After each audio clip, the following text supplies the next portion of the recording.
Welcome to the Tennessee Performing Arts Center's Inside Out Podcast. Today, we discuss TPAC's High School Musical Theater Awards, the Spotlight Awards.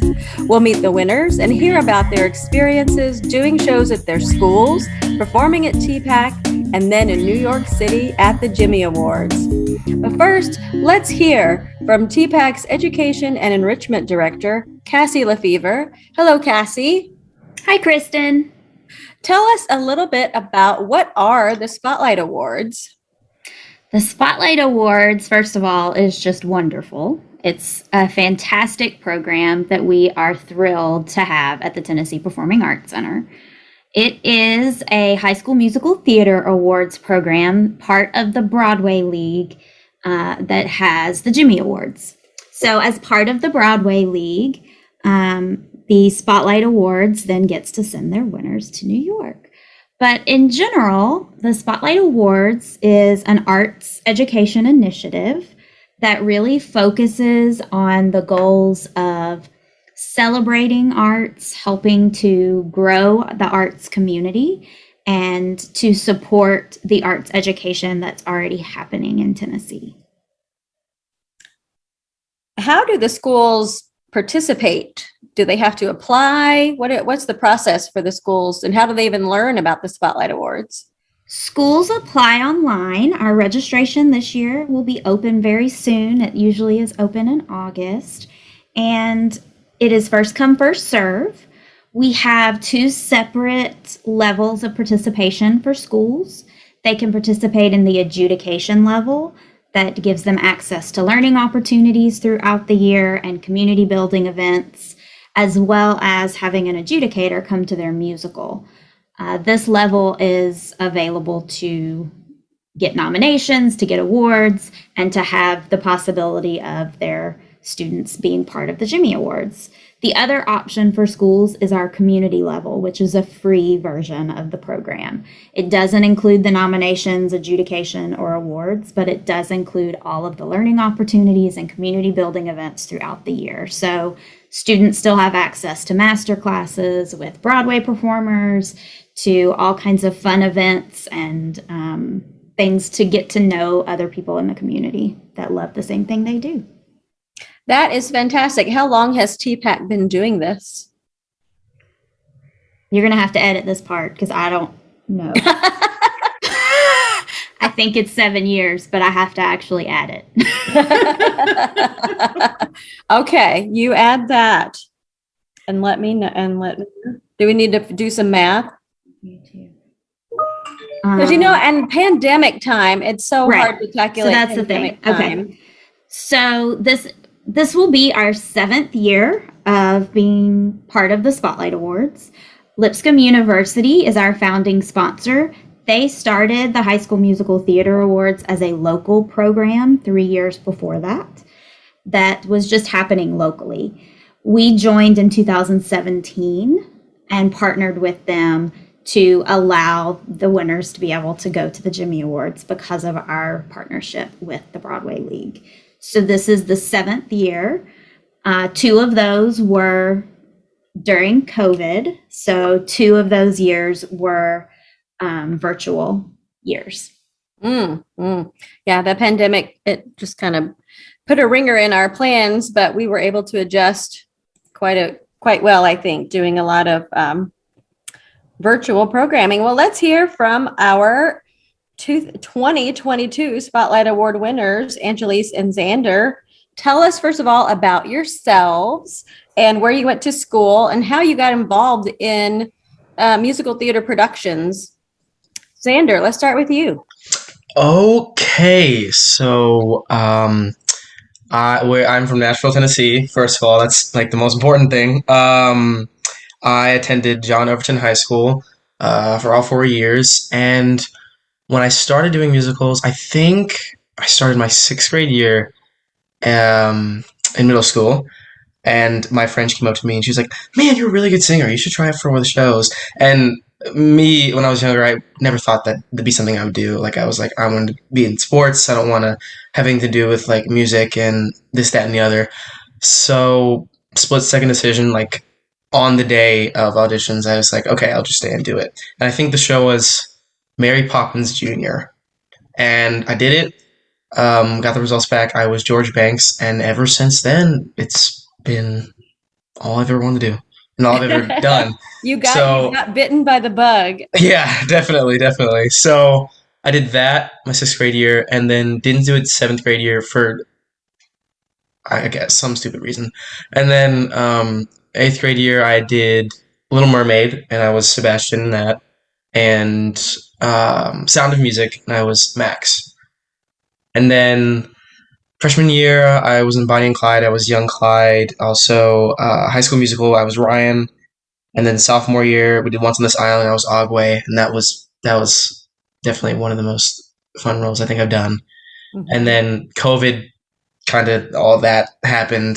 Then we came back this past year, and I was Kaniki in Grease and Shakespeare in Something Rotten. And Shakespeare was really fun to do. So, Angelis, what about you? How did you get started doing musical theater?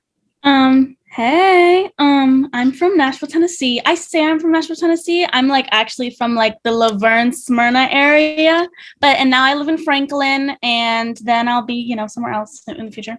But I've been doing musical theater since I was around 7 years old.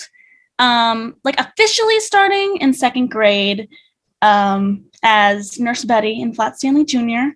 And I'm from Ravenwood High School. And I've been there for 2 years.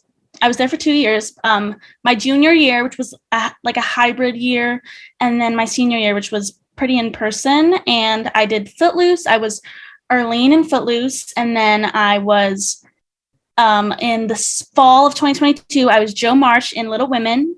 It was the play, and that was our play. And then I was Matilda in Matilda, which was my winning role. Wow, that's fantastic.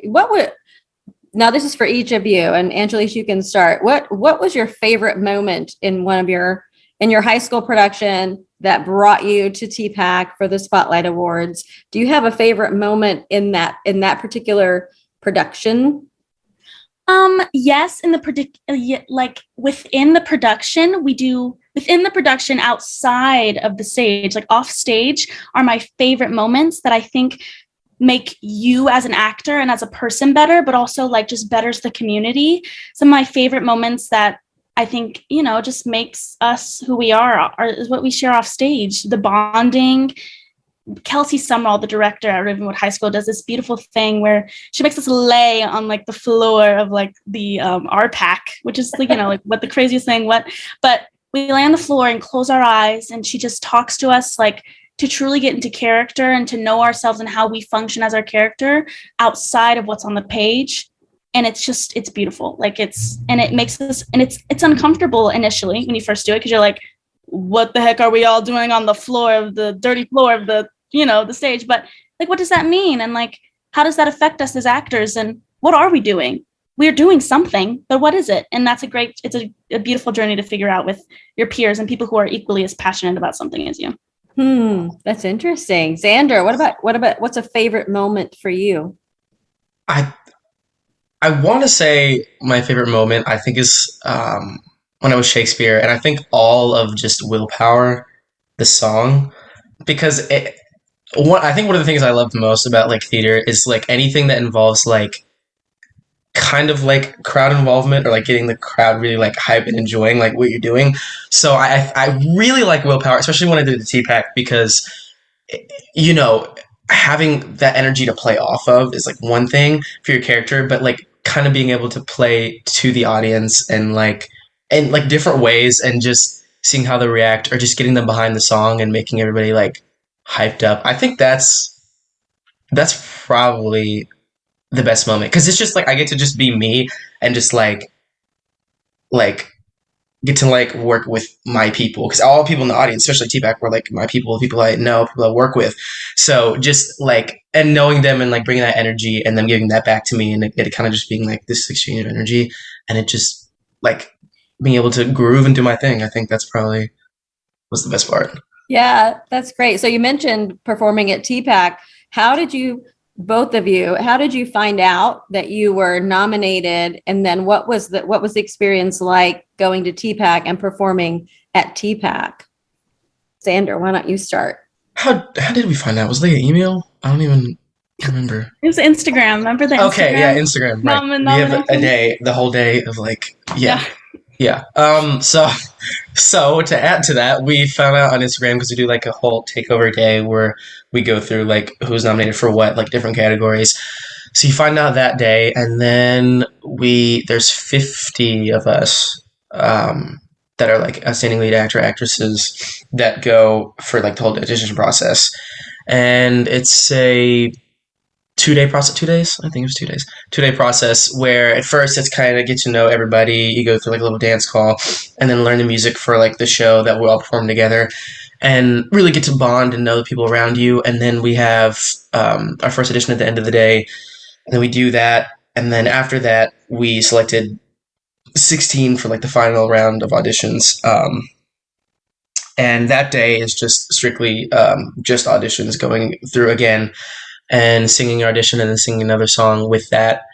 And then they choose 3 for the men and 3 for the women. And we go to TPAC and you're able to perform on the stage there. And that day is pretty crazy. You start off, you come in and we first start working on staging everything on the stage. I mean, that's where you would stage stuff, the stage. And then you kind of figure out everything with that. And then if you were the 3, you kind of stay there or you kind of get lunch. And then we come back, run through everything, make sure, you're in your nice attire for the show. Then all the schools come in and then the energy starts to get really crazy because all the schools are here. It's hundreds of people in the lobby coming in.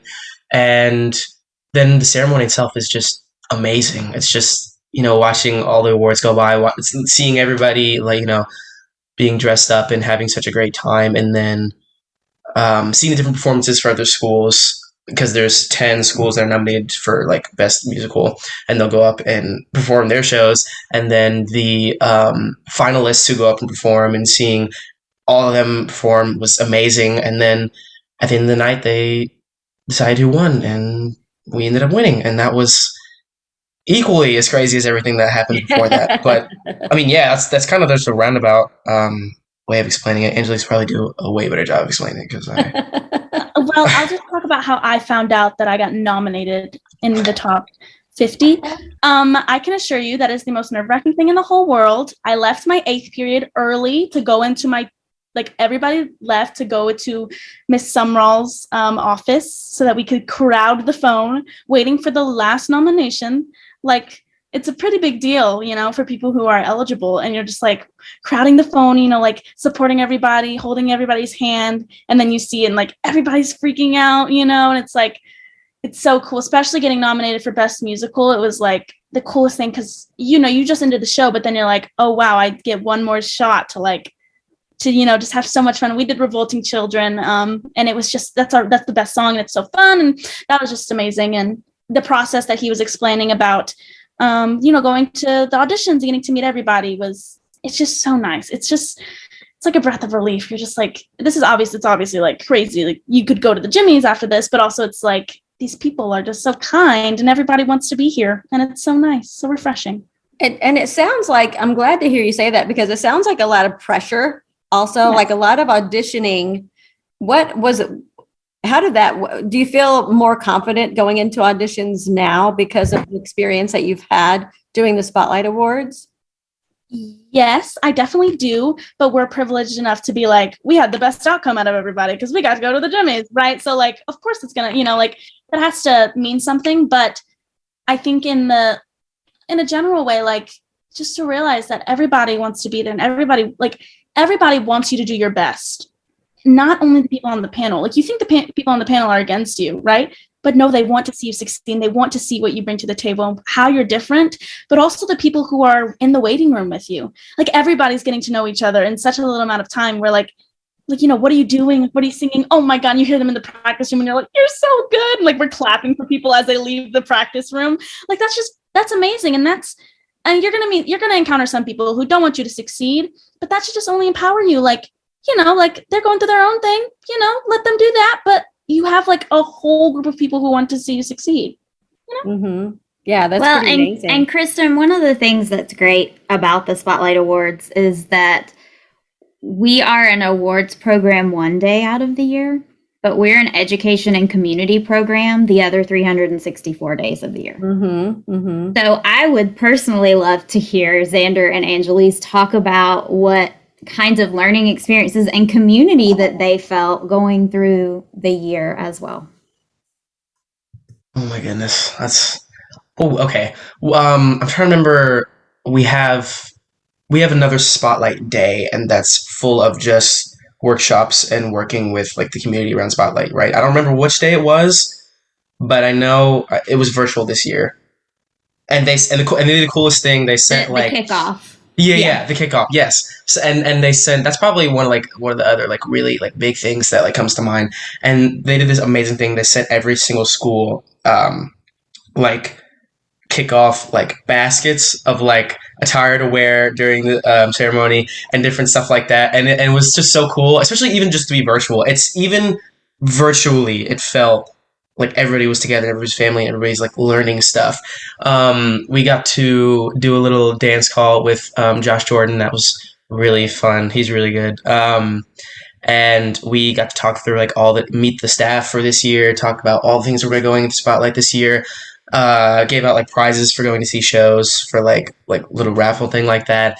And just that being the kickoff itself was already, teaching us a lot of stuff, getting us ready for the year and bring us closer as a community. I mean, a lot of people that do Spotlight once, they're doing it again. So you meet new people, but you also have a lot of people that are already still in the community. So it's always, I wouldn't, even people that are leaving, we come back, as alumni, and we're like eager to like work for shows or like do other stuff or come back and do things like we are now. And, I think about Spotlight, it's never like, the community's never getting smaller, it's always growing. And I think from the kickoff, that's evident. Yeah. This was my first and last Spotlight Awards as a participant. And I can tell you that like, it is just anytime like you hear the Spotlight Awards, everybody like, it's a sharp inhale. Like everybody's like that, like excites everybody. And being able to hear everybody's stories about, I wasn't able to participate in the kickoff, sadly, but I saw the videos and my friends were like talking about me, like talking about it and like how I, like you would have loved it, Angelis. Josh Jordan was there. I love Josh Jordan, by the way. Shout out to Josh Jordan. Spotlight alum. He's amazing. Josh Jordan. Love Josh Jordan. Anyways, but that just like was like getting to know that. But the one thing I did, my favorite thing that is probably one of my top moments of the year was seeing Raisin in the Sun. Every recipient of the best nominated musical or best musical, all the nominees from the previous year got to go see Raisin in the Sun, right? Something like that, right? I could be wrong. It was one of the prizes for the kickoff. We had 5 or 6 schools that came to TPAC Season for Young People performance of Raisin in the Sun. They got tickets for free. Exactly. And also, just to point out, that show is, I think like literally every role is a Black person except for one. And that like just to be able to like bring a community, especially like, especially one that is mostly white, that's just what it is, but like to open their eyes to something like that show was gorgeous and breathtaking. We were talking about it for days after, and to give like people that opportunity is just amazing. Like that is what Spotlight Award is, like that's what we are. Mm-hmm. Mm-hmm. And well, Cassie mentioned it is an award show one day of the year. And so what was it like to be the winner of the award show? Talk about that moment. So quick. Everything happened so fast. That was like the start of everything. Yeah. That day, not even winning, but that day you're like, oh, wow, this is real. They've already made their decision. Oh, this is okay. Well, one of us is a winner, like one of us is going to the Jimmys. But winning is like the craziest thing. Like, especially, I think everybody can agree that Telly paused a lot longer on my nomination than he did on Xander's. It was like 10 seconds of like, okay, he's probably just going to walk away, right? But that was just a dream. Like, you don't even, like, the last thing you think of is the Jimmys when you win, which is the craziest thing because that's probably like the biggest thing. But like, you don't think about that. You just are like, oh my God, what does this mean? It's such a, I think that second before they announce it, time slows down because you realize you finally realize like what if you win, what's in store for you. Like and even then you don't realize until you actually go and then come back, and then you really realize like how much it can like boost you into like all of that. I for like 3 years was like a finalist. So for this year, it was really crazy for me because it was like, third tries a charm, I guess, or whatever you want to say to that regard. But like,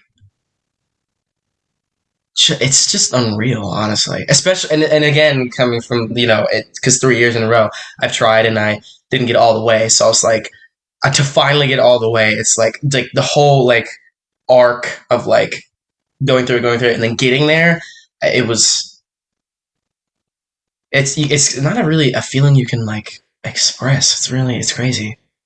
So what happens after you win the Spotlight Awards from Nashville, and then what? Well, first you cry. You have to cry. Yeah, that first you have to cry. You didn't win if you didn't cry. Yeah. So you have to cry. Then you finish the show, which is hard to do when you're crying. Then you come off stage and hug Cassie. Yeah, and then you cry again. Yeah. And then you see your parents and cry again. And then it's a lot of crying, I think. Then after that, it's a decent amount of time before you go to the Jimmys, I feel like. But let's talk about all the recording you have to do. Like, yeah. You have to prepare. It's you're auditioning for the Jimmys also. You have to bring material with you. So finding that material, doing a dance audition for the Jimmys, singing your songs, your backup songs, interview stuff. But then it's you're going to the Jimmys. Yeah. And that audition process is like, it's nerve-wracking for the audition process for Spotlight. There's like 2 days and this, that, and the other. Then you audition for, you're going to the Jimmys, but then you audition for the Jimmys, and it's like, you got dance call, 2 songs, like 4 different interviews, which I wish I was exaggerating, but that's not. And then that's like, okay, and you're going to be on your A game, because it's like, which you're going to be A game for at any point in time, but then it's like, okay, you're going to the Jimmy, so it's like, this is like, whoa. So, and that's a pretty nerve-wracking day. Well, Cassie, tell us what are the Jimmy Awards for those who may not even know? Yeah, so the Jimmy Awards is the National High School Musical Theater Awards. So it is part of the Broadway League, and it is named for James Nederlander. And that is a 10-day program that happens in New York. It's about almost 50 performing arts centers that participate across the country at this point. So I think there were 90 people. I think it's 45 right now, but it changes every year. It keeps going up. So this year there were 90 people that were there to compete. So all of the 45 programs across the country send their 2 nominees to New York for 10 days. And they get to hear from Broadway performers. They get to have amazing coaches that work with them on their songs. They get to go to a Broadway show and eat at Sardi's, which is like a big deal. They get their headshots up on the big screen in Times Square. It's a really fantastic opportunity for them to just get a taste of what it's like to be on Broadway in New York. Then they audition for a panel, and they spend all the rest of the time mixed in rehearsing for the ceremony that happens on the Minskoff stage. And they have a sold out Broadway theater that they get to perform for. So it's a really fantastic program that gives such great opportunities for the students that get to go and meet each other, meet people already on Broadway, get to know the other people like them that will be on Broadway someday, and get all of those connections and networking opportunities. And they've heard already back from all kinds of agents and casting calls since they've been back. So that's amazing. Well, I want to hear about that, but let's scoot back to, okay, you're doing coaching with, who's coaching you at the Jimmy's, and what's that like? My coach was Dennis Jones, and you have 12, maybe 15 other people within your coaching groups, and you just get to see them go up and do their solos that you'll eventually perform in front of the judges panel the day prior to the ceremony. And it's literally just like the most humbling experience in the best way. Like, you're just like, these people are, because, you don't really get to hear anybody sing by themselves for the whole half of the week. But then like Wednesday or Thursday comes along, and then you hear everybody in your coaching group, and you're just like, okay, yeah, everybody's meant to be there. Every single person is meant to be there. Like, they're so talented. It's crazy. Definitely. Oh, should I talk? Okay. I had Jeanette to call. She's so great. She's really good. Her feedback was incredible as she gave to me. And I think, there's, working with one, like an industry professional that's done, like, actually been there and done it. It's a really crazy thing. And, just how much experience and like wisdom they have to offer you, that you can't like find like anywhere else. It's so, crucial to especially, keep learning and growing. So I think that aspect for one in the coaching is like so important. I think also having other people in the room and other people that you can learn off of, like other people, like a community kind of aspect to the coaching, I think also is, kind of overlooked in a sense, and how like important I think that really is. One-on-one lessons you learn from the teacher and stuff, and you're like, what you learn, you go. But not only do you learn in the coaching sessions from the teacher and like what you've, or your coach and what you've been learning, but also the people that go up and the advice that they give them. So it's like, you see them perform or you hear some feedback, and it gives you a whole new perspective on something you may never have thought of to do in a song, whether that be vocally or from an acting perspective and different things like that. So I think that coaching helped me immensely, especially not only just for my one song, but gave me such other horizons like to look through when thinking about like my acting and my song choice and singing a song and how to sing it and different things like that. So. Mm-hmm. Yeah, that's fantastic. So you both have now performed on a Broadway stage. What's that like? Do you want to go first? Do you want to go first? Sure, I'll go first. Okay. Broadway audiences are a lot smaller than the TPAC audiences, which I did not know. Like, you get on stage and you're like, wait a minute. Like, there's not like some school, like some of them are the theaters don't have like a mezzanine or, like a balcony. So it's like, but it's like the most surreal thing in the whole world. Like, I mean, you can't talk. You're not allowed to talk, because like people are working, don't talk kind of thing. But like, you couldn't even if you wanted to. The second you walk on that stage, it's like breathtaking. So much to look at, so much to take in such a short amount of time.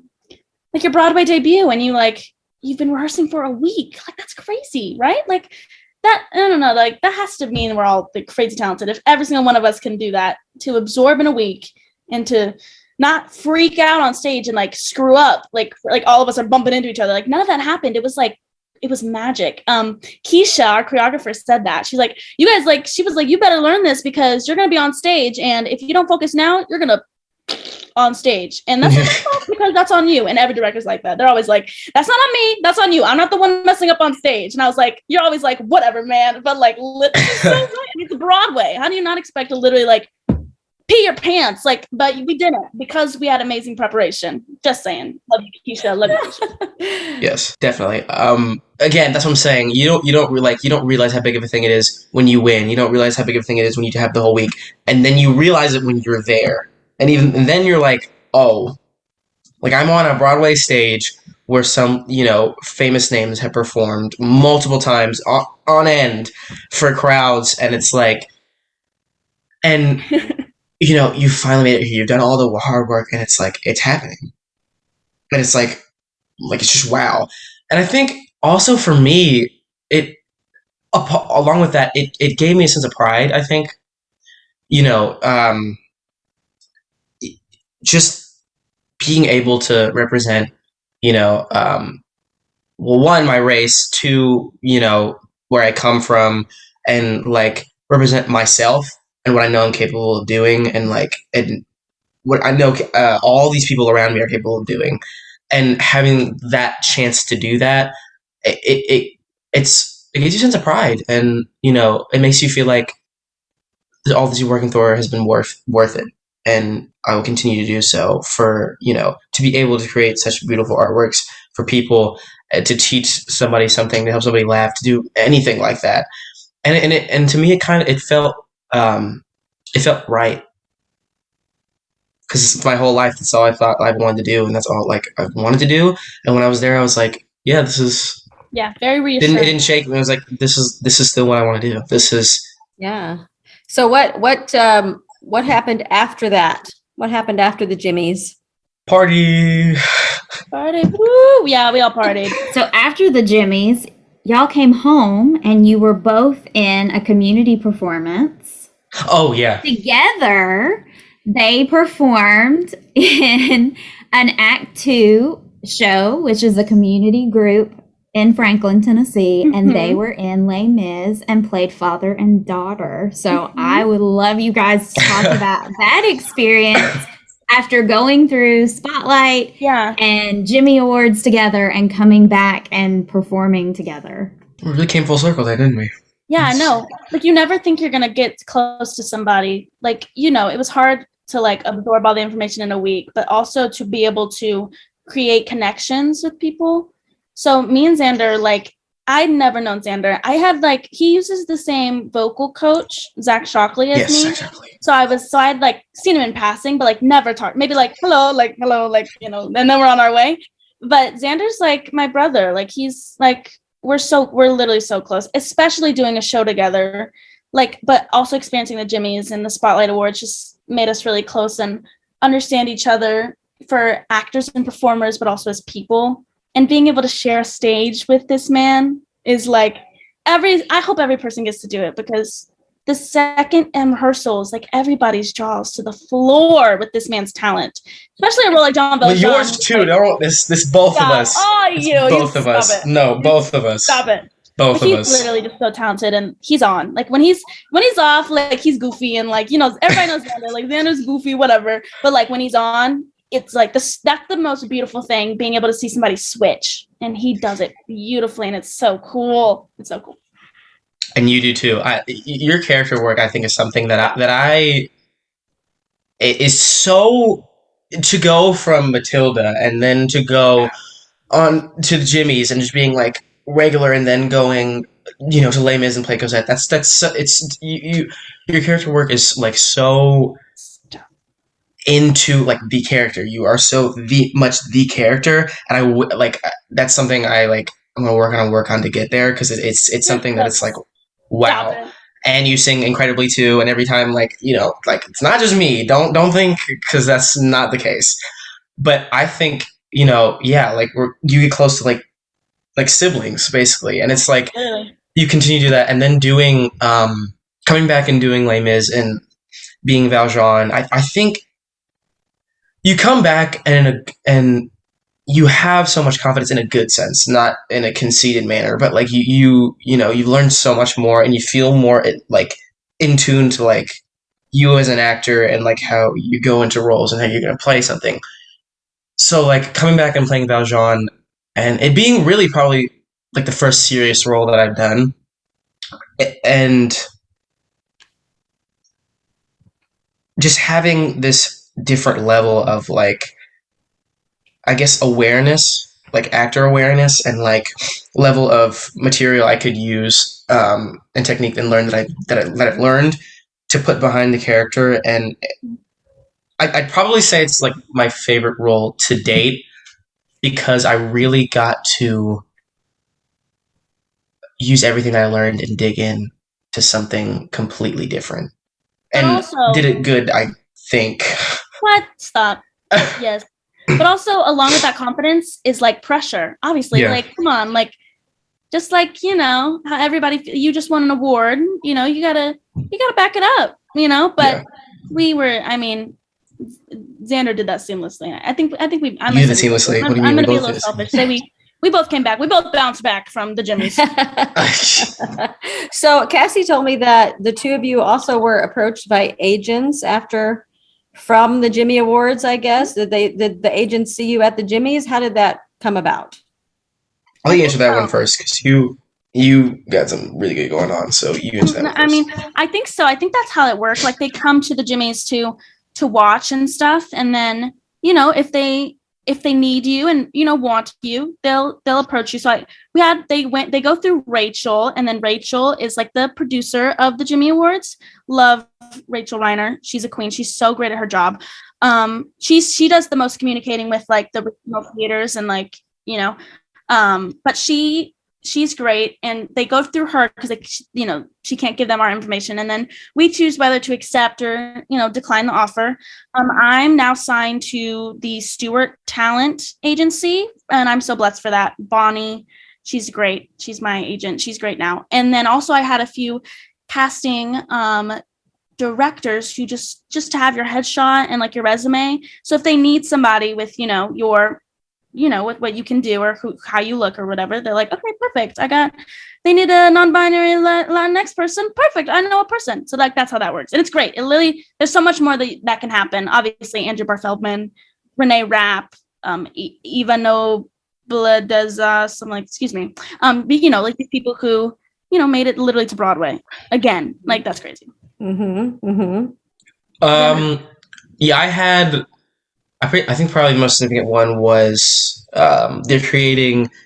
The movie Almost Famous. They're creating a musical for that that is going up on Broadway, and I was emailed to submit materials for William, which would be the main character, I would be like a cover, or I guess like an understudy to an extent for William. And that was like, you know, only a couple days after I came back and seeing that and being like, whoa, and seeing like, you know, what would it take, how much you would pay, and it's kind of like okay, wow, that's another time where you actually realize like what you just did and like what has just happened, and you're like whoa, okay, this is like legit, this is real. You're going. So this is what you're doing. Yeah, I know, and so I sent stuff in, which I didn't get called back for that, but even still, you know, having yourself out there and like being able to have that experience, have that like chance in general to do that is like, whoa. Like, it was like,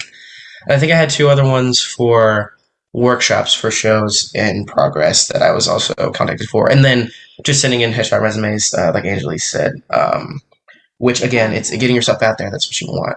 That's fantastic. So what's next for you? What are you doing now? Are you heading to college? Yeah, Xander? Okay. Yeah. Okay. Yeah. So I will be going to Belmont University this upcoming year, and, you know, continuing in BFA musical theater, continuing to do, you know, what I do.